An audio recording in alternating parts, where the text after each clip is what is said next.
This is not reality. This is the real deal. So how do you accomplish something you've never done before? I mean something big, like becoming a music star, producer, engineer, lawyer, executive, or anything else in life. Who holds the key to that kind of success in an ever-changing world of challenges? I learned my craft from trial and error and by embracing various mentors. I got the real deal on all I needed to know from those that had succeeded before me. I am Doug, and this is the real deal on the entertainment industry. Coming up, Jive Jones, great friend of mine. He's an artist, producer, songwriter. Some of the songs you would know of his: Candy, that Mandy Moore performed, Cowboys and Kisses, that Anastasia performed. And I recently caught up with him, and let's discover a little bit on how he got into this. We all have different methods that we got there, and perhaps Jive will be able to share with you some interesting perspectives. This is the real deal. I believe you had a deal, with right? The Cure. The Cure has a publishing company called Fiction Songs, so they gave me a very small amount of money, but it was enough money for me not to work in clubs anymore in Miami, so I decided to, pop up here in New York and try to make it. And then when I came up here, they hooked me up with Rick Wake, who was this really big producer. He's produced a lot of pop acts, Mariah, etc. So I went in there, and really that's where I really cut my teeth, and that's how I got started. It's like I went into that camp as, an aspiring producer / writer masquerading, but I really was an artist. The artistry was not in discussion? Well, it was, but I was using the money from the productions to get my artist thing going, because nobody really was into my artist project yet. So they were like, "Oh, we need songs, and I had lots of songs, and it was really easy for me. So I took that, and then took the money from that to further my solo career. Was that always what you wanted to do? Be like No. when you were a kid?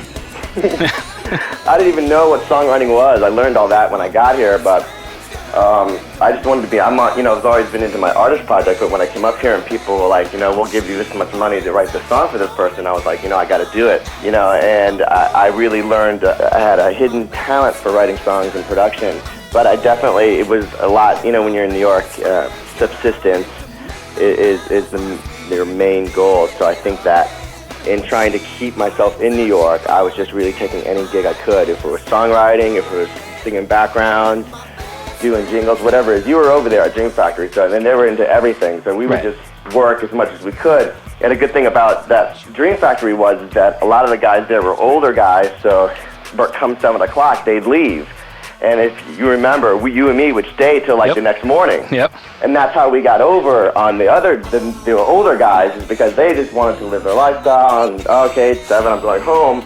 And they allowed us to stay, and we just really learned, and honed our craft on the after hours.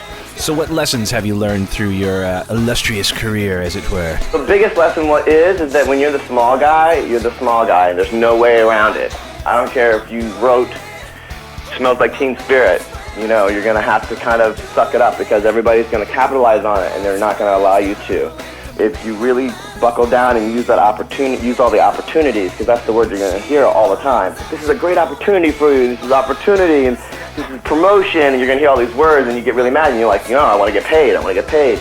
But if you really don't focus on that and just utilize the opportunities, you can get through it, because, like I said, when I had a couple of hits, I thought it was just going to be a totally different world up there, and it was just I was in the exact same place with hits.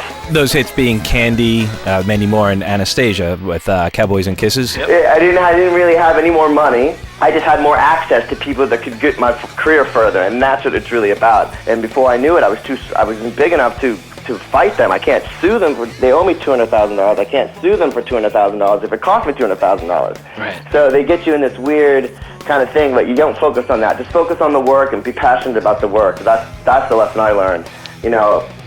Everything else will work itself out. If your work is awesome, eventually, they'll have to give you the credit. They'll have to give you the points, and you'll be standing up there with one of those little megaphone things called Grammys.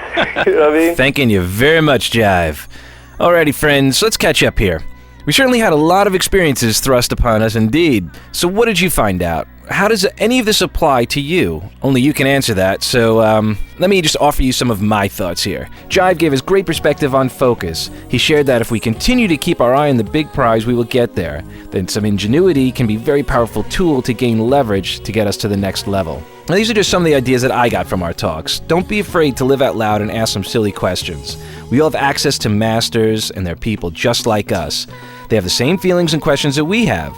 We can learn so much from our peers and fellow masters that I encourage you, and please stay with us and we will continue to do this. So come back next time on The Real Deal On, where we will find out some of the craziest things that have happened to some of our friends. This is not reality. This is the real deal.